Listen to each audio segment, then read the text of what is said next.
आज हम लोग आपकी कक्षा 11 में गोस्वामी तुलसीदास जी द्वारा रचित भरत महिमा के 9वें पद्यांश की व्याख्या सीखेंगे। इसके पहले हम लोगों ने इसके 8 पद्यांश की व्याख्या सीख ली है। यदि आपने उन वीडियो को नहीं देखा है तो मेरे चैनल की प्लेलिस्ट पर जाकर के देख सकते हैं। हमेशा की तरह सबसे पहले हम लोग इस पद्यांश में जितने भी शब्द आए हैं उन सभी शब्दों का सरल अर्थ जान लेंगे, फिर इसकी व्याख्या करेंगे। तो चलिए हम लोग इस पद्यांश को पढ़ते हैं और इसमें आए हुए सभी शब्दों का सरल अर्थ देख लेते हैं।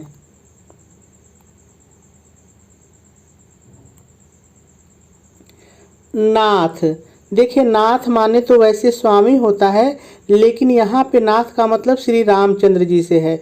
तो ठीक है, हम लोग नाथ भी बोल देंगे और श्री रामचंद्र जी भी बोल देंगे। व्याख्या के समय आप देख लीजिएगा, ठीक है। साथ सरल है, ऐसे ही रहने दीजिए। मुनिनाथ, मुनिनाथ का मतलब यहाँ पर मुनि वशिष्ठ से है। मुनिनाथ मतलब मुनि वशिष्ठ, ठीक है। के सरल है, ऐसे ही रहने दीजिए। मातु माने माताएं, जो तीनों माताएं हैं उनकी बात हो रही है, तो मातु माने माताएं। सकल माने सभी या संपूर्ण, सकल माने सभी या संपूर्ण। पुर, देखिए पुर माने तो वैसे तो नगर होता है, लेकिन यहाँ पर अयोध्या की बात हो रही है, तो हम इस दोनों को एक साथ लेकर के पुरलोक का मतलब कर लेंगे अयोध्यावासी। पुरलोक मतलब अयोध्यावासी। सेवक सरल है, ऐसे ही रहने दीजिए। सेनप, सेनप माने सेनापति, सेनप माने सेनापति। सचिव, सचिव माने मंत्री, सचिव माने मंत्री। सब सरल है, थोड़ा सा इसमें हम लोग बदल लेंगे और कर लेंगे सभी, सब मतलब सभी। आए मतलब आए हुए हैं, आए को कर लेंगे आए हुए हैं। विकल माने व्याकुल, विकल माने व्याकुल। वियोग, देखिए वियोग का मतलब होता है जब कोई अपना अपने से दूर होता है तो उसके बिछड़ने से जो कष्ट होता है हम उसको वियोग कहते हैं। लेकिन वियोग से सरल आपको कोई दूसरा शब्द नहीं मिलेगा, तो हम लोग वियोग वियोग को वियोग ही रहने देंगे, ठीक है। सील सिंधु, देखिए सिंधु माने होता है सागर या समुद्र, और सील जो है ये एक गुण है, यानी जिस व्यक्ति के अंदर दया, क्षमा, त्याग, करुणा ये सारे गुण मिल रहेंगे तो इन सभी गुणों को मिलाकर के सील की रचना होती है। तो हमको कुछ ज़्यादा नहीं करना है, सील सिंधु को सीधे सीधे सील के सागर कह करके व्याख्या कर लेनी है। सील सिंधु मतलब सील के सागर। शून्य मतलब सुनकर, शून्य मतलब सुनकर। गुर मतलब गुरु, गुर मतलब गुरु। आगमनु, आगमनु मतलब आगमन हुआ है या आए हुए हैं, दो में से एक जो आपको अच्छा लगे ले लीजिए। आगमन हुआ है या आए हुए हैं। सीय मतलब सीता जी, सरल है, सीय मतलब सीता जी। समीप माने पास, समीप माने पास। राखे मतलब रख कर। अब यहाँ पर थोड़ा सा राखे का मतलब समझ लीजिए। देखिए हो क्या रहा है कि जो श्री रामचंद्र जी हैं, जब उन्होंने सुना कि गुरु वशिष्ठ आए हैं तो वो उनसे मिलने जा रहे हैं, और सीता जी जंगल में हैं, तो वहाँ पर जो है वो शत्रुघ्न को कहते हैं तुम यहीं रुको, सीता जी को देखो मैं आता हूँ। तो अब तुम आप राखे का मतलब आप चाहे राखे कर लीजिए और चाहे रोक कर या रख कर, कुछ भी एक कर लीजिए, कोई दिक्कत नहीं है, ठीक है। बस हमारे भाव जो है वो निकल आए। रिपुवदनु मतलब शत्रुघ्न, रिपुवदनु मतलब शत्रुघ्न। चले सरल है, ऐसे रहने दिए। चल दिए या चल पड़े कर सकते हैं, चल दिए या चल पड़े। सवेग, देखिए सवेग का मतलब वेग के साथ या अत्यधिक तेजी से या अत्यधिक तीव्रता से, तीन में से कोई एक ले लीजिए, ठीक है। चाहे वेग के साथ, चाहे अत्यधिक तेजी से, चाहे अत्यधिक तीव्रता से। राम मतलब श्री रामचंद्र जी, राम मतलब श्री रामचंद्र जी। ते ही मतलब उसी, ते ही मतलब उसी। काला, देखिए काल से काला बना है और काल का मतलब होता है समय, तो काला का मतलब भी हो जाएगा समय। धीर, धीर मतलब धैर्य, धीर मतलब धैर्य। धर्म मतलब धुर मतलब धुरंधर, धुरंधर का मतलब एक तरह से मजबूत होता है, तो हम लोग कुछ भी नहीं बदलेंगे, धुर को धुरंधर कर लेंगे, ठीक है। दीन दयाला मतलब दीन दुखियों पर दुखी दया करने वाले, दीन दुखियों पर दया करने वाले। लेकिन हम इसकी व्याख्या करते समय दीन दयाल ही कर करके व्याख्या कर लेंगे, तभी कोई दिक्कत नहीं है। ठीक है।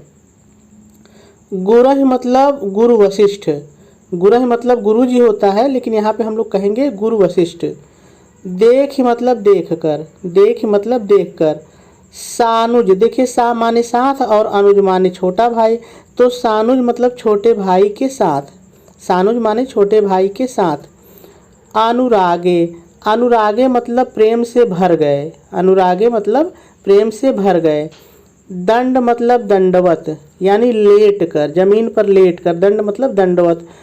प्रणामो मतलब प्रणाम, प्रणामो मतलब प्रणाम। करण मतलब करने, करण मतलब करने। लागे मतलब लगे, और प्रभु माने श्री रामचंद्र जी। ठीक है, चलिए आगे देखते हैं। मुनिवर, देखिए मुनि माने आप समझ रहे हैं ऋषि मुनि होता है, और वर माने होता है श्रेष्ठ, तो दोनों को मिला के हो जाएगा मुनि श्रेष्ठ। किसके लिए आया है? वशिष्ठ के लिए आया है, तो उनका नाम भी हम लोग ले लेंगे मुनिवर मतलब मुनि श्रेष्ठ वशिष्ठ। ठीक है।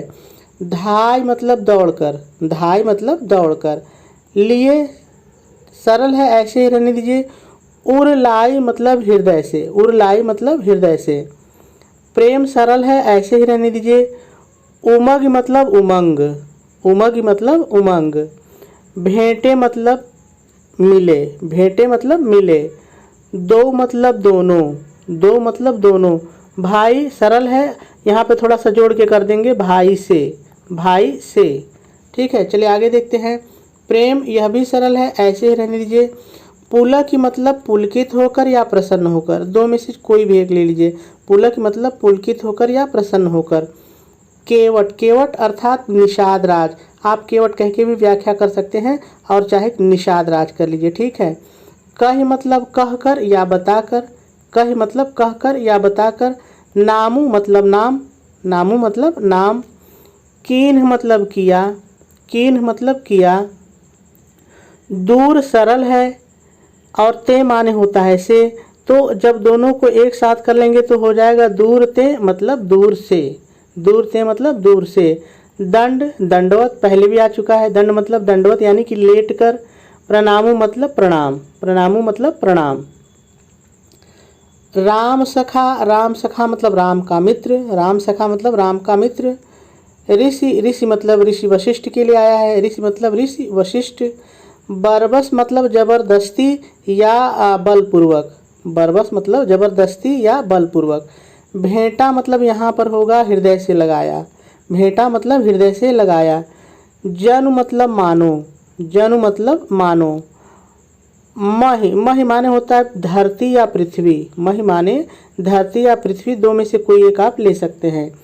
लुठत, लुठत मतलब लौटते हुए, यहाँ पर लौटते हुए का मतलब समझ लीजिए जो निषाद राज जी हैं वो जमीन में लेट गए हैं, तो उन्हीं को लौटते हुए कहा जा रहा है कि जब उनको मुनि ने उठाया, लेटे हुए थे तो मुनि ने उनको उठाया अपने हृदय से लगाया, तो वही बात हो रही, लुठत मतलब लौटते हुए। स्नेह मतलब प्रेम, स्नेह मतलब प्रेम। समेटा मतलब समेट लेना, समेटा मतलब समेट लेना। चलिए आगे देखते हैं। रघुपति, रघुपति माने श्री रामचंद्र जी, रघुपति माने श्री रामचंद्र जी। भगति मतलब भक्ति, भगति मतलब भक्ति। सुमंगल, देखिए सुमंगल दो शब्दों से मिलकर बना, सु मतलब सुंदर और मंगल माने कल्याणकारी, तो आप कह सकते हैं सुंदर और कल्याणकारी, सुंदर और कल्याणकारी। मूला, मूला मूल से बना है, और मूल का मतलब होता है जड़, यानी कि जो सबसे जो जिस चीज़ पर सारी चीज़ें आधारित होती हैं, तो मूला मतलब जड़। नभ माने आकाश, नभ माने आकाश। सराह मतलब सराहना करने लगे या बड़ाई करने लगे, सराहना करना, सराह मतलब सराहना करना। सुर मतलब देवता, सुर मतलब देवता। बरसही, बरसही मतलब वर्षा की या बरसाने लगे, वर्षा की या बरसाने लगे। फूला मतलब फूल, फूला मतलब फूल। यही, यही का मतलब यहाँ पे है इसके, यही का मतलब यहाँ पे है इसके। सम मतलब समान, सम मतलब समान। निपट माने सर्वथा, निपट माने सर्वथा या सबसे, सर्वथा या सबसे। नीच मतलब छोटा या निम्न, नीच मतलब छोटा या निम्न। को मतलब कोई भी, को मतलब कोई भी। नाही मतलब नहीं है, नाही मतलब नहीं है। बड़ मतलब बड़ा, बड़ मतलब बड़ा। वशिष्ठ मतलब मुनि वशिष्ठ की बात हो रही है, वशिष्ठ मतलब मुनि वशिष्ठ। सम मतलब समान, सम मतलब समान। को माने कौन, को माने कौन। जग मतलब संसार, जग मतलब संसार। माह मतलब में, माह मतलब में। तो जब दोनों को साथ ले लेंगे, जग माह मतलब संसार में। ठीक है, तो सभी शब्दों को हम लोगों ने देख लिया। अब हम लोग को व्याख्या करनी है, लेकिन व्याख्या से पहले थोड़ा सा हम लोग संदर्भ और प्रसंग की बात कर लेते हैं, फिर हम लोग इसकी व्याख्या करेंगे। तो सबसे पहले हम लोग संदर्भ लिख लेते हैं। आप संदर्भ हेडिंग डालेंगे, डैश डालेंगे और डैश डाल करके लिखेंगे प्रस्तुत पद्यांश हमारी पाठ्य पुस्तक हिंदी के काव्य खंड में संकलित भरत महिमा शीर्षक से अवतरित है। इसके रचयिता गोस्वामी तुलसीदास जी हैं और आपका संदर्भ पूरा हो जाएगा। चलिए अब प्रसंग की बात करते हैं। आप प्रसंग हेडिंग डालेंगे, डैश डालेंगे और डैश डाल करके लिखेंगे प्रस्तुत पद्यांश में गोस्वामी तुलसीदास जी ने श्री रामचंद्र जी का मुनि वशिष्ठ से मिलने तथा श्री रामचंद्र जी की भक्ति की महिमा का बहुत ही सुंदर वर्णन किया है और आपका प्रसंग भी पूरा हो जाएगा। चलिए अब व्याख्या की बात करते हैं। आप व्याख्या हेडिंग डालेंगे, डैश डालेंगे और डैश डाल करके शुरू में पहले थोड़ा सा आपको अपनी तरफ से जोड़ के लिखना है। आप अपनी तरफ से क्या जोड़ करके लिखेंगे, ध्यान से सुनिए। प्रस्तुत पद्यांश में प्रभु श्री रामचंद्र जी से प्रणाम करते हुए निषाद राज कहता है। अब आ जाइए पद्यांश पर। कहता है, हे नाथ, हे प्रभु श्री रामचंद्र जी, दोनों कहिए, हे नाथ, हे प्रभु श्री रामचंद्र जी, मुनि वशिष्ठ के साथ माताएं सभी अयोध्यावासी सेवक सेनापति और सचिव, सभी के बीच में कॉमा लगा दीजिएगा, और सचिव सभी आपके वियोग में व्याकुल होकर आए हुए हैं। पूर्ण विराम लगाएंगे और आगे लिखेंगे सील के सागर प्रभु श्री रामचंद्र जी। इतना आपने जोड़िए, प्रभु श्री रामचंद्र जी।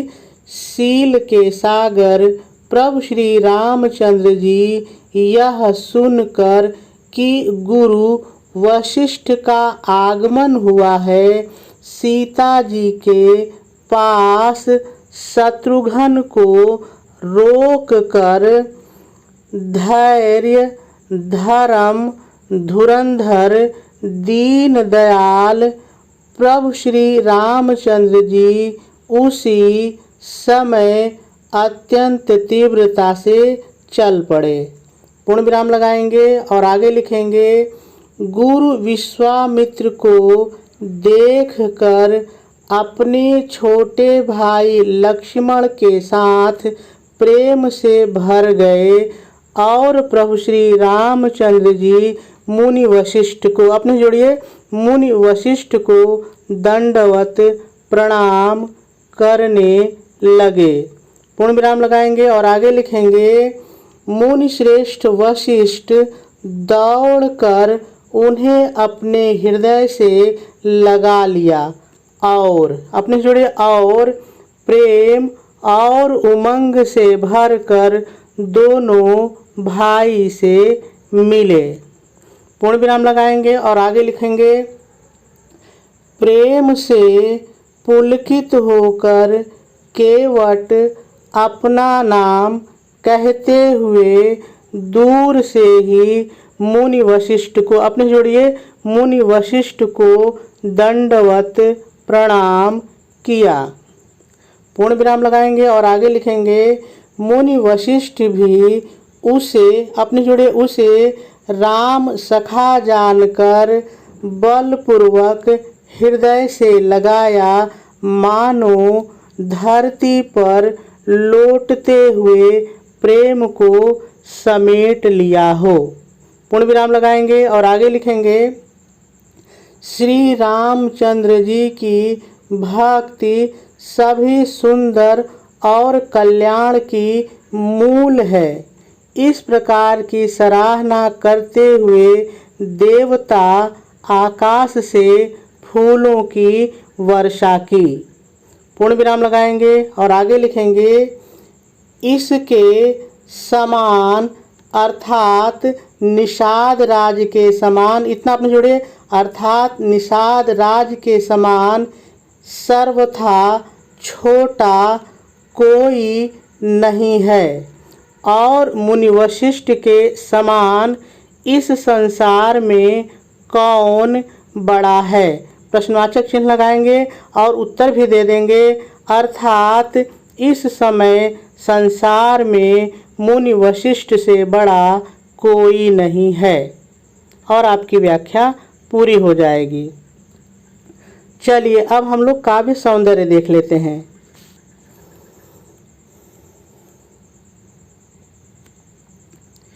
यदि हम लोग रस की बात करें तो इसमें शांत रस है। यदि छंद की बात करें तो इसमें दो छंद है, दोहा और चौपाई। देखिए मैंने जो नीले रंग से 2 लाइन लिखी है वो दोहा है, बाकी जो 8 लाइन काले रंग से है वो चौपाई है। ठीक है। यदि अलंकार की बात करें तो इसमें 2 अलंकार है मुख्यतः, अनुप्रास और उत्प्रेक्षा। ये कहाँ पर है पद्यांश में देख लिया जाए। मैं इसको बार बार आपको इसलिए दिखाता हूँ कि अलंकार से प्रश्न बहुत ज़्यादा पूछता है कि इस पद्यांश में कौन सा अलंकार है। तो चलिए हम लोग देख लेते हैं अलंकार को। देखिए यदि आप ध्यान दीजिए तो यहाँ पे है सेवक, सेनप, सचिव, सब। तो सभी जगह स वर्ण की पुनरावृत्ति हुई है। तो जहाँ एक से अधिक बार कोई वर्ण आता है वहाँ पे अनुप्रास अलंकार हो जाता है। उसी तरह आगे और भी देखेंगे तो आपको कई जगह मिल जाएगा। देखिए जैसे सील, शून्य में स की पुनरावृत्ति है। तो और भी लाइन आप देखिएगा और ढूंढिएगा कि अनुप्रास अलंकार और कहाँ पे है। यहाँ पर देखिए जनु शब्द आया है।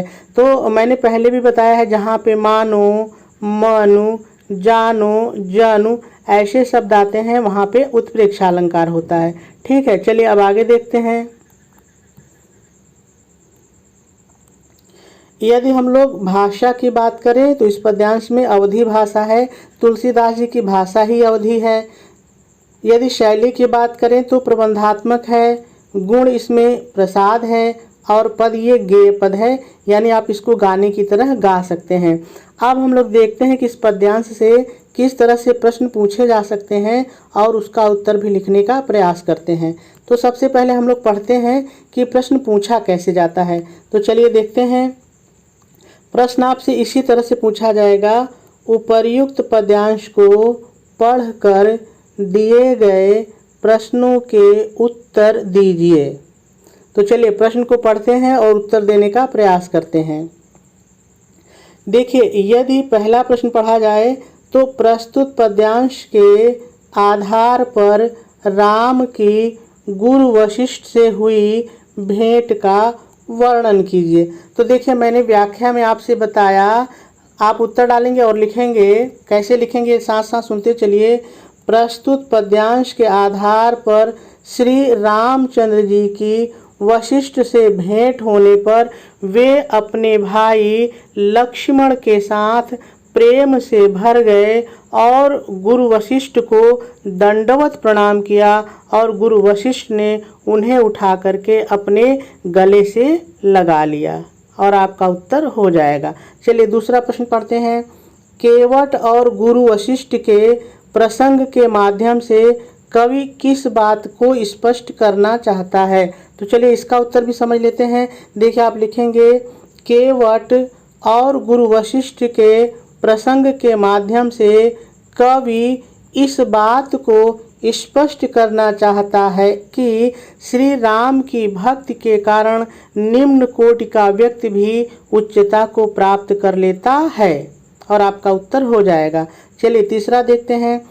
प्रस्तुत पद्यांश की अलंकार योजना पर प्रकाश डालिए। तो देखिए मैंने आपको बता दिया कि कौन कौन से अलंकार हैं। आप परीक्षा में उस लाइन को मेंशन करेंगे, उस लाइन को लिखेंगे और उसके बाद लिखेंगे कि यहाँ पे स की पुनरावृत्ति है या जो भी वर्ण की पुनरावृत्ति होगी उसको लिखेंगे और कहेंगे कि यहाँ पे अनुप्रास अलंकार है। उसके बाद वो लाइन लिखेंगे जहाँ पे जनु शब्द आया है और बताएंगे कि यहाँ पे जनु शब्द आया है तो इसलिए यहाँ पे उत्प्रेक्षा अलंकार है। ठीक है, चलिए अगला प्रश्न देखते हैं। रेखांकित अंश की व्याख्या कीजिए। तो चलिए हम लोग काव्य पर चल करके इसको देख लेते हैं। देखिए यदि आप यहाँ पे ध्यान दें तो ये दो लाइन में आपको अंडरलाइन दिख रही है, रेखांकित अंश है, इसी की व्याख्या हमें करनी है। तो आप करेंगे कैसे, ध्यान से सुनिए। आप प्रश्नोत्तर नंबर डालेंगे और हेडिंग डालेंगे प्रस्तुत रेखांकित अंश की व्याख्या। आप हेडिंग डालेंगे रेखांकित अंश की व्याख्या। पद्यांश नहीं लिखेंगे, अंश लिखेंगे, ठीक है, क्योंकि आप लाइन की व्याख्या कर रहे हैं। और डैश डाल करके शुरू में थोड़ा सा अपने से डाल के लिखेंगे प्रस्तुत पंक्ति में गोस्वामी तुलसीदास जी कहते हैं। इतना आपने जोड़ दीजिए। प्रस्तुत पंक्ति में गोस्वामी तुलसीदास जी कहते हैं। अब आ जाइए लाइन पर।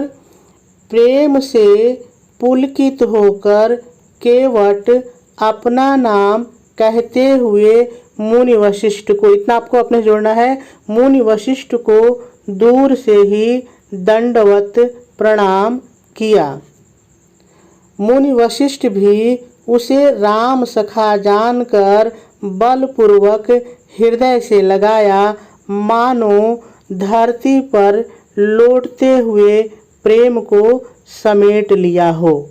और दो लाइन की व्याख्या आपकी हो जाएगी। चलिए आगे देख लेते हैं। अगला प्रश्न है, निम्नलिखित शब्दों का विलोम शब्द लिखिए। पहला है अनुराग और दूसरा है वियोग। तो बहुत ही सरल है। अनुराग का उल्टा हो जाएगा विराग और वियोग का उल्टा हो जाएगा संयोग। ठीक है, तो मेरे ख्याल से बात आपको समझ में आ गई होगी।